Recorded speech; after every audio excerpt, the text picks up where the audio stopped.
महाराष्ट्र विधानसभा चुनाव में एकनाथ शिंदे को जबरदस्त झटका लगा है। बीजेपी की तरफ से साफ ऐलान कर दिया गया है कि शिंदे को सीएम बनाए रखने का वादा सिर्फ विधानसभा चुनाव तक के लिए था। 2.5 साल के लिए उन्हें सीएम पद सौंपा गया था और शिंदे का कार्यकाल पूरा हो चुका है। अब बीजेपी उन्हें और ज्यादा दिन तक ढोने को तैयार नहीं है।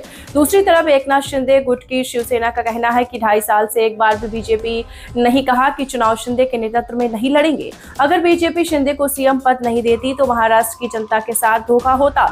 तो कैसे बीजेपी और शिंदे की शिवसेना के बीच शुरू हो गई तकरार, इसी पर आज हम अपनी स्पेशल रिपोर्ट में बात करेंगे। नमस्कार, मैं रिंकी वाजपेयी और आप देख रहे हैं FSC न्यूज। बीजेपी ने साफ कह दिया कि एकनाथ शिंदे को हम सीएम नहीं बनाएंगे। बीजेपी की तरफ से सीएम पद का फार्मूला भी तय हो गया कि भले ही नहीं पता कि सत्ता मिले या ना मिले, लेकिन सीएम बीजेपी अपना बनाने को बात कह रही है। बीजेपी के नेता दावा कर रहे हैं कि शाह ने शिंदे और अजीत पवार से कह दिया कि इस बार देवेंद्र फडणवीस और सीएम बनेंगे, कोई दूसरा नेता इस पर दावा ना ठोके। एकनाथ शिंदे सीएम है, चुनावी महायुति गठबंधन उनके नेतृत्व में लड़ेगा, लेकिन नेतृत्व करने का मतलब ये नहीं कि वो गठबंधन के सीएम उम्मीदवार भी होंगे। अब सवाल ये उठ रहा है कि क्या फडणवीस और सीएम बन पाएंगे, क्योंकि फडणवीस और सीएम तब बनेंगे जब महायुति गठबंधन को बहुमत मिलेगा।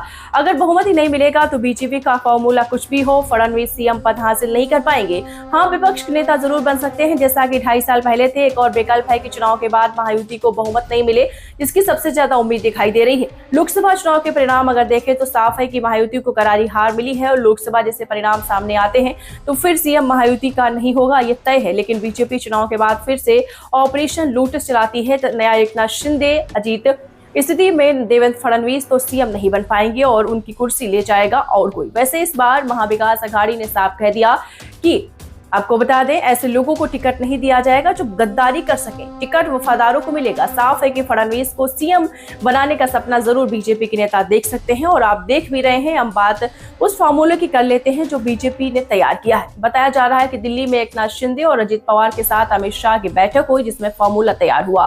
वैसे अजीत पवार तो बीजेपी के फार्मूले पर तैयार थे, क्योंकि उन्हें पता है कि सरकार बनी तो उनके डिप्टी सीएम पद ही आना है। लेकिन एकनाथ शिंदे जो सीएम पद पर दावेदारी कर रहे हैं, उनके लिए बीजेपी का फार्मूला स्वीकार करना थोड़ा मुश्किल है। दरअसल दिल्ली में अमित शाह को शिंदे और पवार ने साफ कह दिया कि जिस दल के ज्यादा विधायक चुनकर आते हैं, सीएम भी उसी दल का बनेगा। तो इस खबर के बारे में आपकी क्या राय है, आप कमेंट्स बॉक्स में कमेंट करें। पढ़ते रहिए fight against criminal daily newspaper.